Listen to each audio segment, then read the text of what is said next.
On rentre direct, dans le vif du sujet, les gars. Ce soir, on est avec Alexandre qui est expatrié depuis plus de 10 ans en Roumanie et qui travaille notamment dans l'immobilier locatif. Je le dis souvent, dans le bunker, on a la start-up nation qu'on mérite. Il y a une nouvelle boîte qui vient de se lancer qui s'appelle achasquat.com. C'est une entreprise qui doit avoir forcément le vent en poupe en France, vu le climat actuel, de racheter immédiatement et en l'état, ton bien qui est squatté, en sachant qu'ils vont te le racheter, bien moins cher que le prix du marché. J'aimerais savoir, est-ce que tu suis ce qui se passe avec toutes ces histoires de squat en France, toi qui es expatrié en Roumanie, et est-ce que vous avez les mêmes problèmes en Roumanie? Je suis ça de très près et ici, on a une politique très différente là-dessus.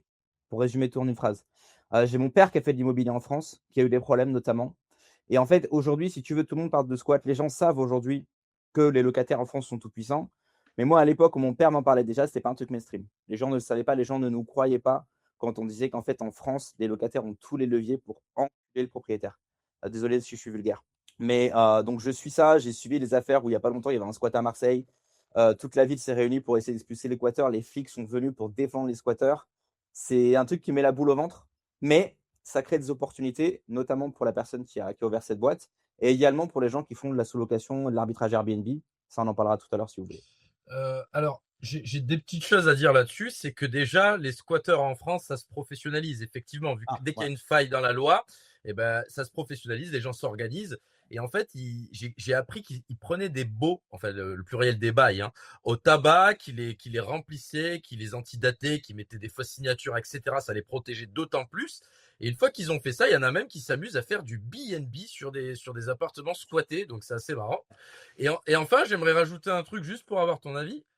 J'ai toujours trouvé que la situation, tu sais, à cause de la protection des locataires, du bail, de ce contrat-là, où il y a quelque part aussi l'État, hein, qui met sa petite patte dedans, ça me faisait aussi penser au marché du salariat. C'est-à-dire que on a un peu ce parallèle, heu, où sous prétexte de loi de protection du locataire ou bien du salarié, d'autre part, eh bien, on a cette situation où il n'existe plus aucune confiance possible entre propriétaires et locataires, entre patrons et salariés. Et ouais, ça crée une relation où l'un a toujours envie d'enculer l'autre et où de toute façon le marché est complètement faussé parce qu'il y a des assurances de fous furieux, on te demande des papiers de malade, les prix n'en parlons pas et voilà. Et tout ça en fait, c'est quelque part créé par ces lois de protection. Qu'est-ce que tu en penses? Tu as quelque chose à rajouter là-dessus? Carrément, en fait, ça, à mon avis, ça vient de la même cause. En fait, à la base, la mentalité française, c'est de dire que tu as d'un côté les pauvres qui font pitié et qu'il faut protéger et de l'autre côté les salauds de riches. La relation patron-salarié et la relation propriétaire-locataire, c'est la même chose. L'idée, c'est de dire aux gens, voilà, vous êtes locataire, votre propriétaire, c'est un salaud, c'est un mec c'est un possédant, il va vous exploiter, on va vous protéger un maximum. Et c'est pareil dans le salariat. Sauf que ce que les gauchos ne comprennent pas, c'est que plus tu vas mettre des lois qui vont permettre que ce soit les locataires, que ce soit les salariés, d'enculer leur patron ou leur propriétaire, plus en fait, comme tu l'as dit, le marché n'a plus confiance et ça finit par se retourner contre les gens. Je prends un exemple Exactement. très simple dans l'immobilier, un truc qu'on répète tout le temps. S'il y a une crise du logement, ce qu'il nous faut, c'est plus de logements. Est-ce qu'on a plus de logements si on crée des lois qui vont faire fuir les investisseurs? Bien sûr que non. Ou alors, on est sur un modèle où on estime qu'en fait, l'intégralité du marché va être rachetée par BlackRock, et cetera. Et après, on sera tous du bétail parqués dans des petites cages. Mais la réalité, c'est que tous les tests qui ont été faits sur le contrôle des loyers, et cetera, j'ai lu pas mal de trucs en anglais là-dessus. À chaque fois qu'on a testé des systèmes pour, entre guillemets, surprotéger le locataire, ça s'est toujours retourné contre le locataire, puisque du coup, il y a une contraction du marché de l'immobilier, les propriétaires ont D'accord. peur, et c'est impossible pour les locataires de trouver un logement. Je vais encore ajouter un autre truc sur les loyers plafonnés. Je vais bien prendre cette métaphore. Tu as 100 personnes qui veulent un appartement. Loi de l'offre et de la demande, effectivement, celui qui peut payer le plus, c'est lui qui va obtenir l'appartement. Il en restera 99%, 99 sur le carreau. Maintenant, tu es un génie, tu es un socialiste, tu dis ah non, non, non, c'est trop cher, il faut limiter les loyers. Ok, on limite le loyer. Il y a 100 personnes, un appartement, loyer plafonné, super. Bah, il y a un mec qui va avoir un appartement avec un loyer qui sera sous-coté, mais il en reste combien sur le carreau? Il en reste toujours 99, ça n'a rien changé. Au-delà de ça, hein, en France aujourd'hui, c'est quasiment plus difficile de trouver un appart que de trouver un taf. Et le problème, c'est que ces mecs-là, les propriétaires, et je me mets à leur place, je compatis totalement, ils cherchent juste un mec qui est en CDI, qui est fonctionnaire, qui a une situation qui est vraiment sur le papier clean, parce qu'ils ont tellement peur de se retrouver avec un mec qui paye pas et de ne pas pouvoir le tège. En fait, Exact. trouver un appart devient une tannée, même si tu gagnes très bien ta vie. Et c'est pareil pour le monde du travail, hein, ce parallèle est très bon. C'est tellement difficile de virer quelqu'un quand il est embauché en CDI qu'ils vont te mettre 5-6 entretiens d'embauche pour un taf où tu vas gagner à peine plus que le revenu moyen.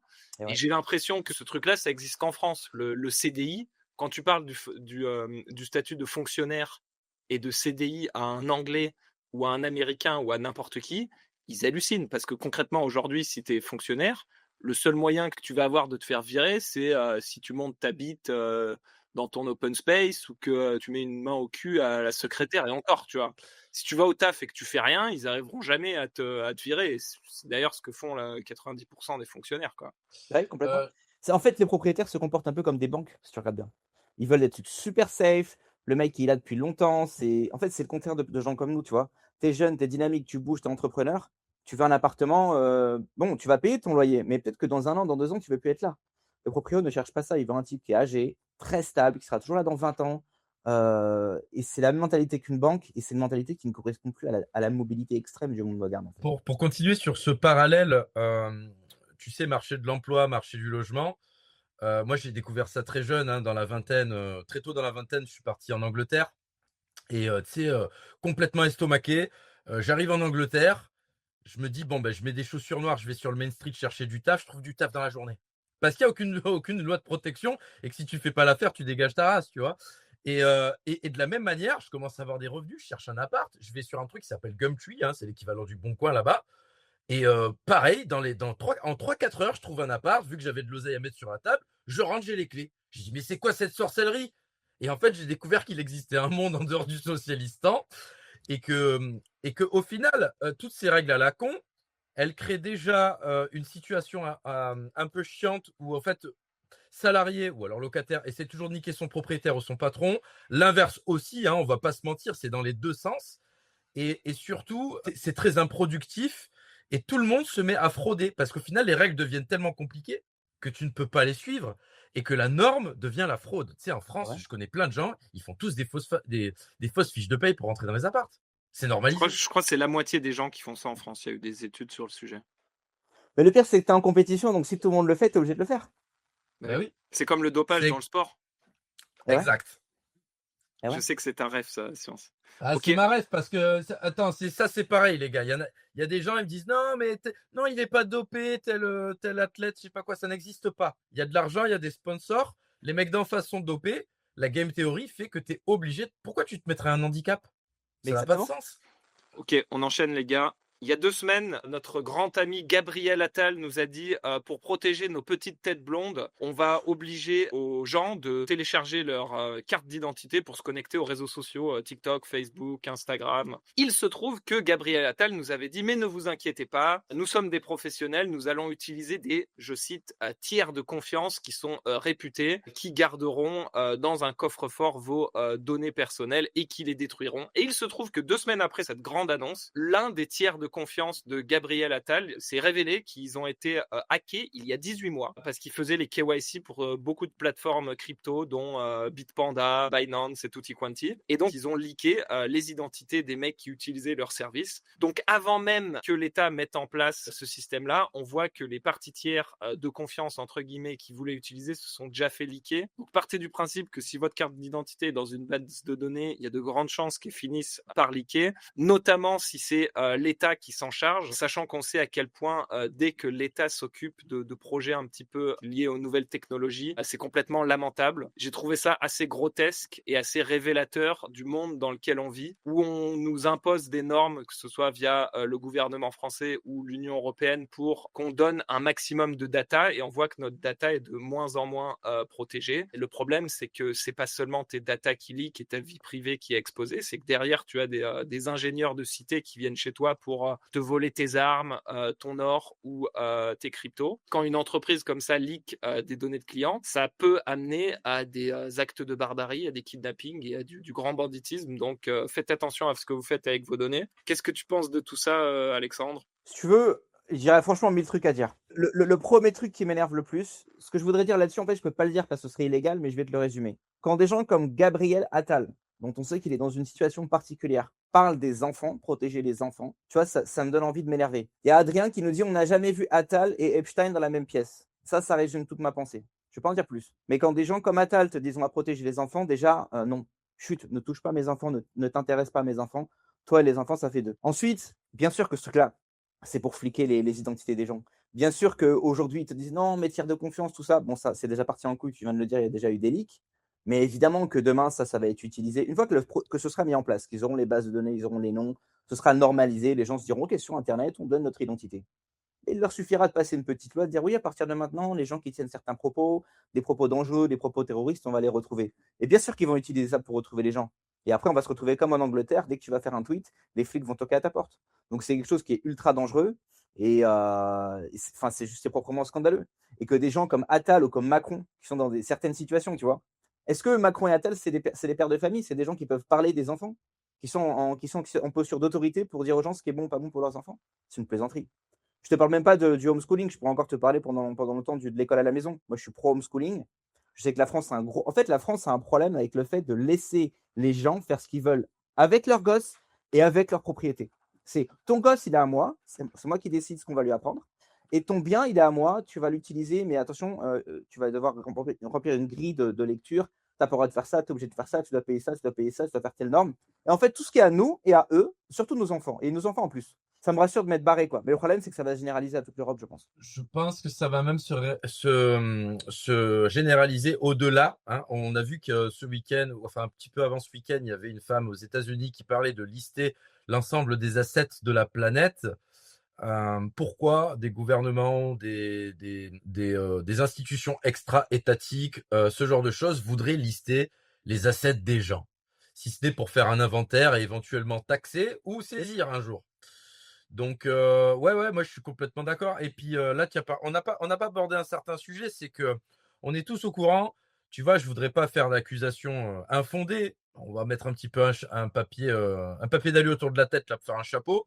On pourrait se dire que il y a déjà eu des affaires, on va dire au mieux de capitalisme de connivence et au pire un petit peu de corruption pour faire partir des fleurons français chez les étrangers. Tu vois, voilà, la corruption un petit peu qu'on entend parfois parler à Bruxelles pour faire passer certaines lois au profit de certains privés. Et c'est à se demander à la fin, avec toutes ces fuites de bases de données, avec toutes ces bases de données qui sont aussi hébergées chez des puissances étrangères, pourquoi cette volonté de pousser systématiquement les Français à mettre leurs informations à disposition de bases de données, obligatoirement, hein, avec le monopole de la violence de l'État. Donc des bases de données qui peuvent fuiter, mais même si elles fuitent pas, elles sont sur des serveurs de puissance étrangère, on ne sait pas ce qui arrive avec. Est-ce qu'il n'y a pas peut-être une volonté quelque part? Tu sais, moi, des fois, quand je pense à la France, je me dis, pour caricaturer, j'espère que c'est pas le cas, mais on a l'impression que la caste dirigeante, c'est sauve qui peut, tout ce qu'on peut piller, ce qu'on peut filer aux autres, on le fait, on s'en met plein les poches avant que ce soit la fin, tu vois? Un peu une ambiance fin du RSS. Et je me dis que ça a été fait avec des assets, bah, il y a plus d'industrie, il y a plus rien à refourguer, maintenant c'est avec les données. Je suis entièrement d'accord avec ça. J'ai la même théorie que toi. Je pense que beaucoup de gens aujourd'hui qui sont au gouvernement en France ou des gens qui sont, on va dire, dans les hautes sphères, ils sont déjà en train de préparer leur départ. Déjà, regarde leurs gosses. Beaucoup de gens qui sont à très haut niveau en France, ils envoient leurs gosses à l'étranger, tu vois? Ne serait-ce que pour faire des études, pour commencer à faire du réseau. Il y a le gamin de Sarkozy qui a passé je sais pas combien de temps aux États-Unis. Et moi, j'ai la certitude que c'est des gens qui sont là, ils se remplissent les poches. Pas une seconde, ils se disent: «Mais est-ce que ce que je fais là, ça va niquer le pays dans 5 ou 10 ans?» Ils en ont rien à foutre. Parce que dans 5 ou 10 ans, ils ont des millions à l'étranger, ils sont partis s'il y a un problème. Donc ils sont là pour traire la vache et quand la vache elle meurt, eux ils sont plus là. Tu penses pas que ça, c'est l'apanage globalement de la démocratie? Est-ce que pour résoudre ce problème-là que tu dis qui est très juste, du fait que bah, ces gens-là, ils sont élus pour 4, 5, 10 ans, donc ils traient la vache un maximum pour ensuite se barrer, est-ce que la solution à ça, ce serait pas d'avoir un monarque de droit divin ou un dictateur éclairé qui, lui, considérerait un petit peu le pays comme sa propriété privée, qui voudrait le léguer à sa descendance et qui aurait une vision vraiment sur le long terme? On le voit en Arabie Saoudite, tu vois. Les mecs, quand nous, on fait des plans d'investissement sur l'IA avec 30 millions, tu sais, peanuts, tu sais, on a investi pour la prochaine élection. Eux, les mecs, ils sont en train de construire des villes dans le désert. Ils ont une vision sur 150 ans. Ils se disent, enfin, tu vois ce que je veux dire? Ils ont une préférence temporelle qui fait qui fait qu'ils sont obligés de nous mettre à l'amende sur le long terme. On le voit notamment en Chine. En Chine, les mecs, le parti Xi Jinping et le parti communiste chinois, qui sont d'ailleurs moins communistes que la France, bah, les gars, ils s'en foutent parce qu'ils savent qu'ils seront au pouvoir dans 20, 30 ans. Et donc, du coup, ils peuvent se permettre de faire des investissements qui vont mettre du temps à porter leurs fruits. Et concrètement, bah, vu qu'ils ont une échelle de temps plus longue, et bah, mathématiquement, ils nous mettent en PLS. Je tiens juste à remercier au passage, j'ai pas eu le temps de le mettre à l'écran, l'anonyme, on ne sait pas qui c'est, il n'a pas laissé son nom, qui nous a donné 1000 sats. Les sats sont en promotion en ce moment, n'hésitez pas à nous soutenir avec, ça vous coûte pas grand-chose. Bah, pour te répondre, GG, tu prêches un converti, puisque moi aussi je suis anti-démocratie. De toute façon, je suis anti toutes les idées qui viennent de probablement de l'égalitarisme. On est tous égaux, on doit tous pouvoir voter, et cetera. Je pense que c'est du gros bullshit. La démocratie, c'est un système qui, tu vois, on va dire, qui fait aller les choses dans la mauvaise direction. Après, imaginons que dans le peuple, tu que des gens bien, etc. Forcément, les gens qui vont élire vont être des gens bien. Et inversement, un peuple qui est pourri, qui est corrompu jusqu'à la moelle, même si c'est une monarchie, ça partira en couille. Mais je pense que structurellement, le système d'un monarque, d'un dictateur, ce que tu veux, qui a du skin in the game, ça veut dire qu'il a ses couilles en jeu.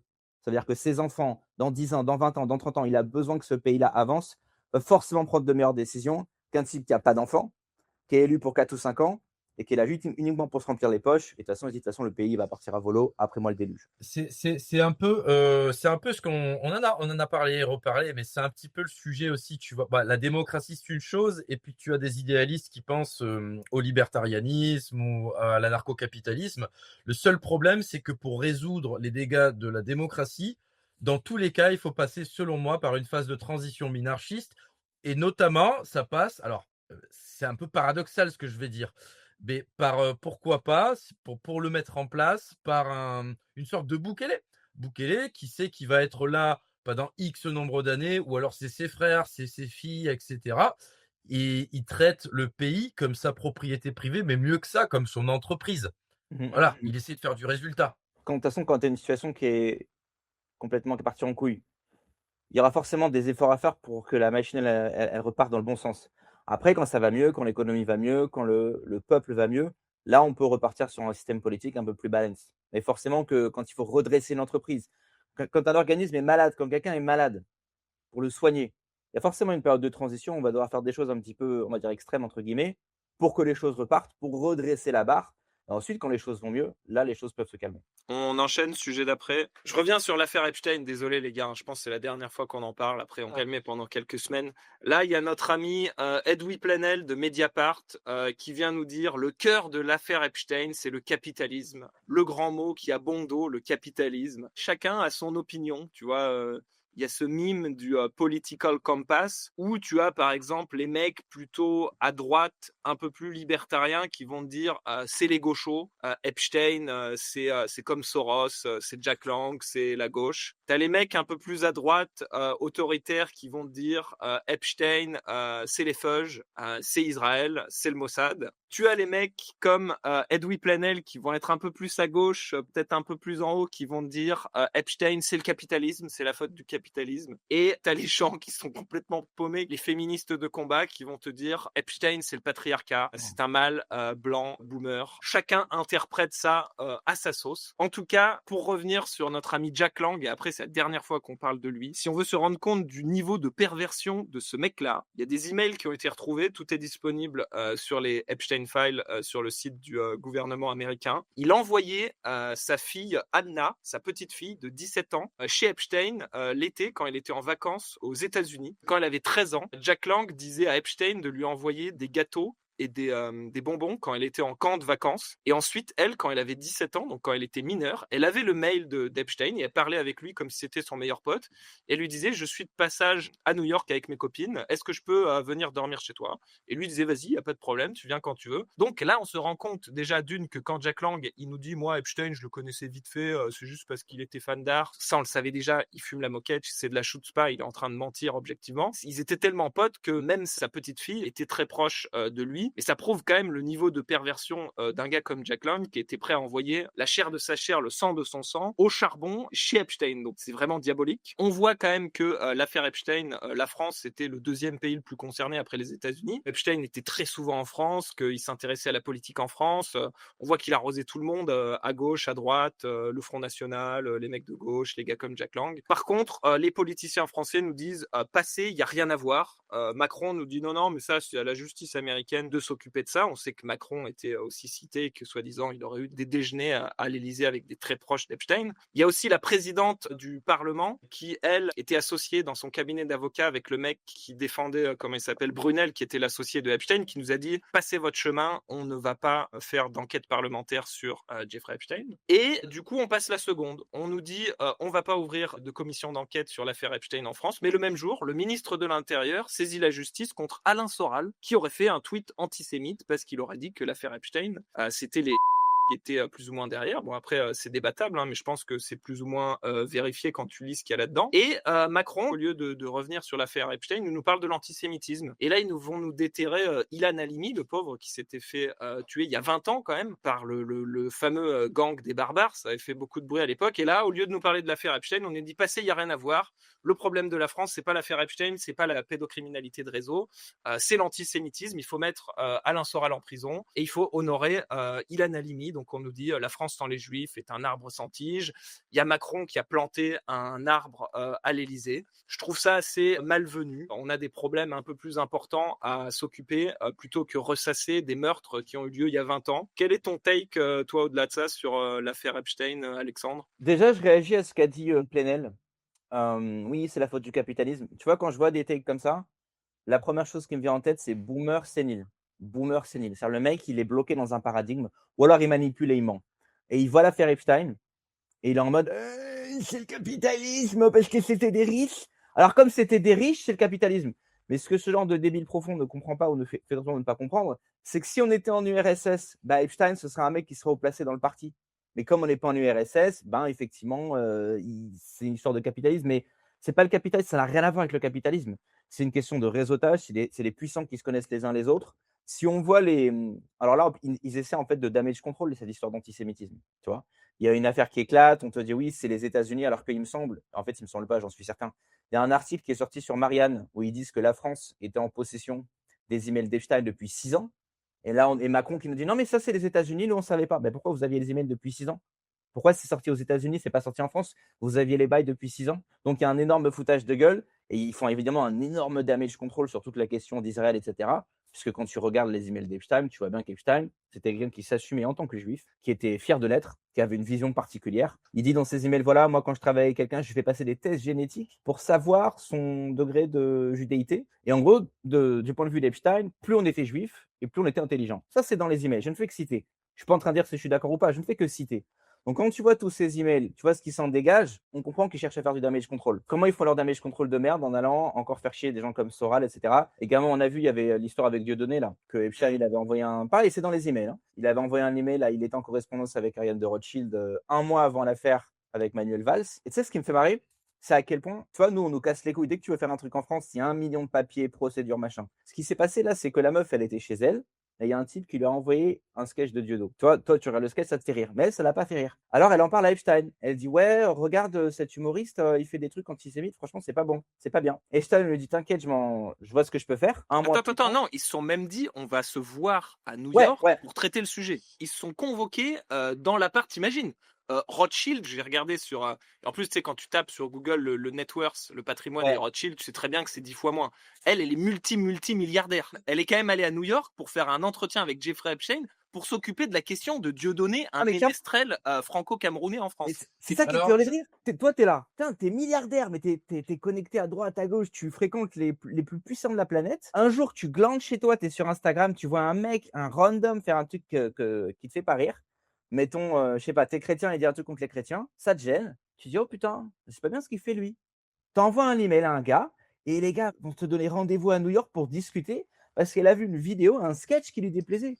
Pour remettre un petit peu l'église au centre du village, je sais pas si c'est adapté, mais Rothschild, la synagogue au centre de Tel Aviv. Elle n'a pas dit que c'était un humoriste. Elle a dit que c'était un politicien. c'est une petite nuance. C'était parce que très honnêtement, il y a de grandes possibilités qu'Epstein s'en soit complètement foutu. C'est un humoriste, bah vas-y, laisse-le tranquille, que je m'en bats les couilles.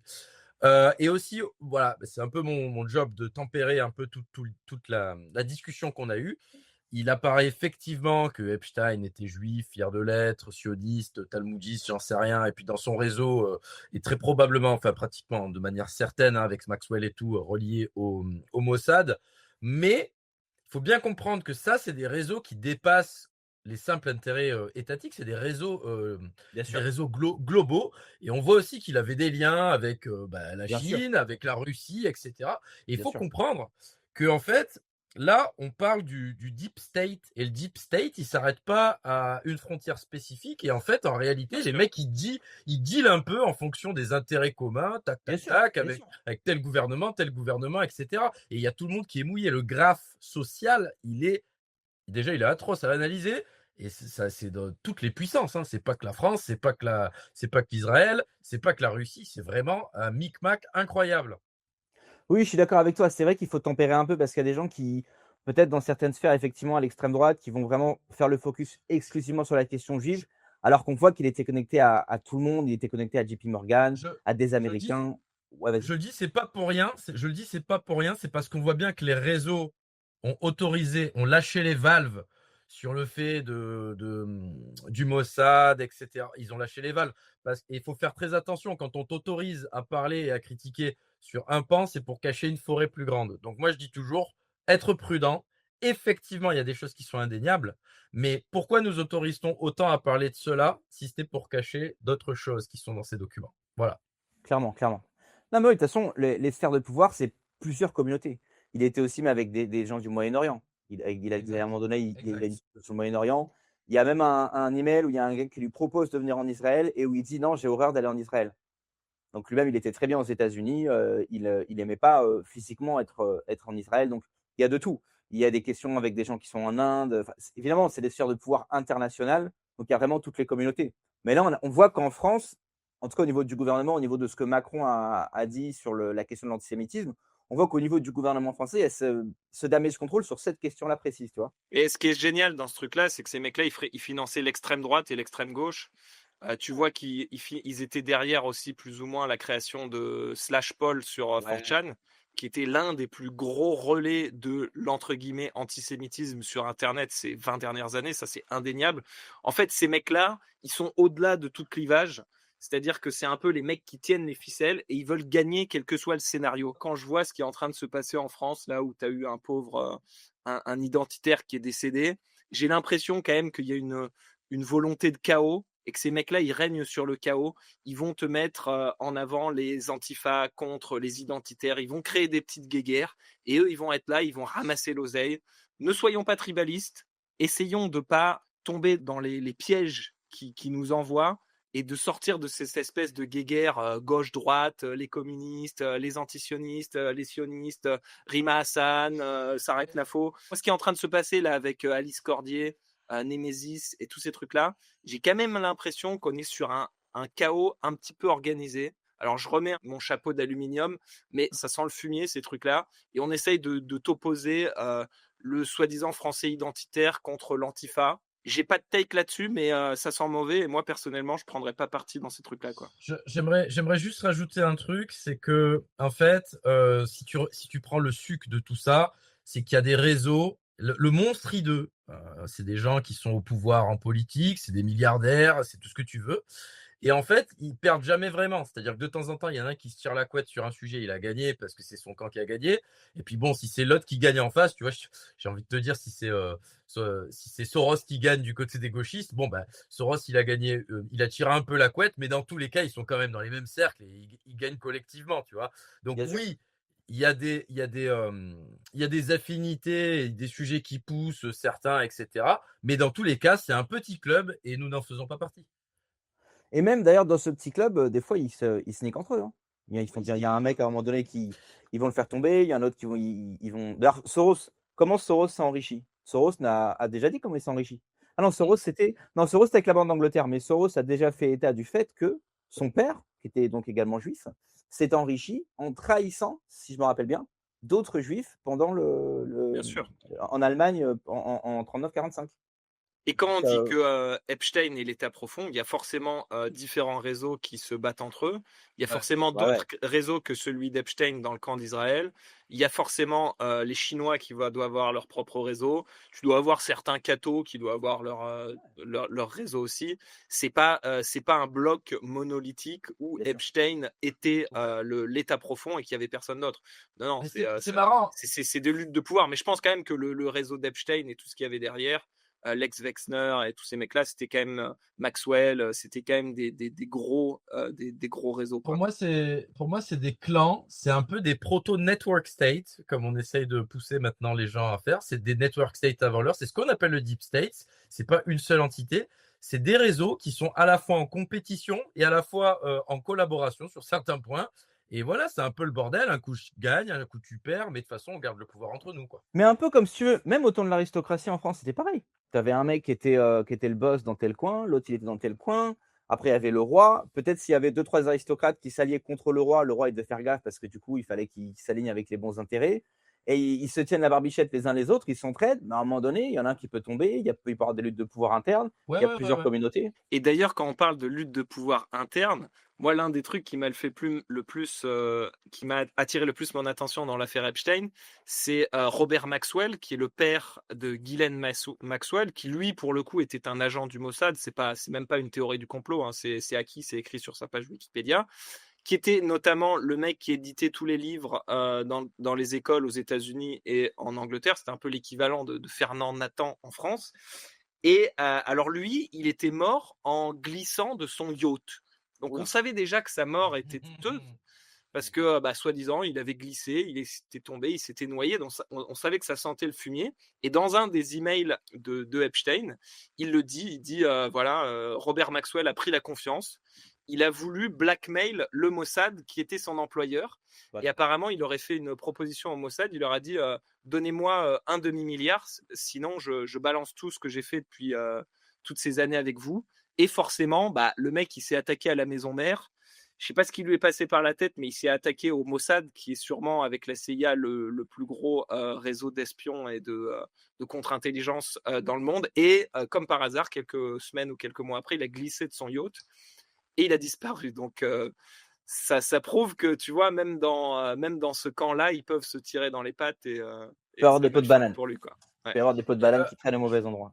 c'est ça. Je tiens juste à souligner un truc rigolo, un des rares trucs que je sais sur cette affaire-là, là, c'est que dans le mail, Epstein, en parlant de Maxwell, a dit He has been passed out. Donc, alors, pour ceux qui parlent pas anglais, en Il s'est fait français, suicider, quoi. c'est un peu l'équivalent de il s'est fait suicider. Tu vois ce que je veux dire? La dernière news, la courbe de Laffer, épisode 1974. En Californie, qui est l'un des États les plus riches des États-Unis, ils ont voulu faire passer un peu un équivalent de taxe Zuckman. C'est qu'ils se sont dit, on va faire payer 5% aux milliardaires. Je ne sais plus si c'est sur leurs revenus ou sur leur patrimoine. Beaucoup de ces milliardaires-là ont eu peur que cette loi passe, dont Mark Zuckerberg, Larry Page. Je crois qu'il y avait le mec d'Oracle aussi. Ils sont tous barrés de Californie ces 2 derniers mois. Zuckerberg, je crois, il est parti à Miami. Là, on voit le manoir qui s'est fait construire là-bas. Concrètement, au lieu d'avoir des recettes fiscales par rapport à cette nouvelle loi, qui d'ailleurs n'est même pas passée, je ne sais même pas si elle passera, ils se sont juste tirés une grosse balle dans le pied. Mais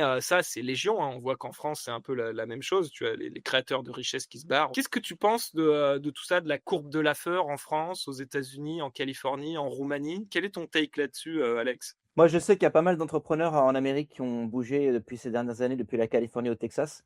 Ouais. Musk, mais aussi beaucoup d'autres. Ça me paraît évident, en fait. En fait, ce que je me demande aussi, c'est le niveau de connerie des politiciens qui font ça. Parce qu'ils peuvent pas être suffisamment cons pour ne pas savoir les conséquences de ce qu'ils vont faire. Donc je pense que l'idée, c'est qu'ils se disent: «C'est pareil, hein, c'est du court terme. On va faire passer telle loi, ça va me faire élire. Moi, de toute façon, ce que je veux, c'est simplement être élu pour X années, me gaver. OK, si demain la Californie, la France, ce que tu veux, ça part en couille, ce sera le problème de mon successeur. Ce sera à lui de régler le problème.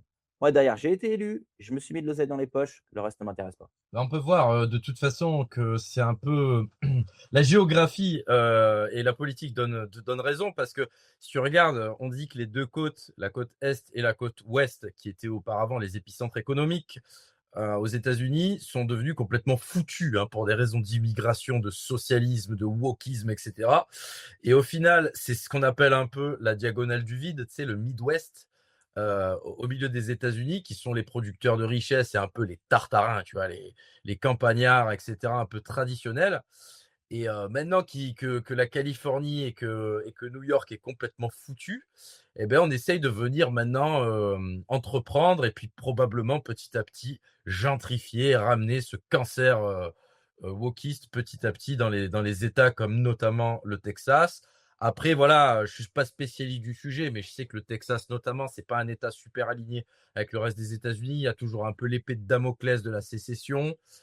Il passe souvent des lois qui annulent quelque part le gouvernement fédéral. Mais ouais, on a cette impression-là que politiquement, grosso merdo, c'est pour ça aussi qu'on en parlera après de l'Europe de l'Est, mais une fois qu'une zone est foutue, bon, ben, on passe à la suivante. Ah ouais? Et le but, c'est de waste absolument.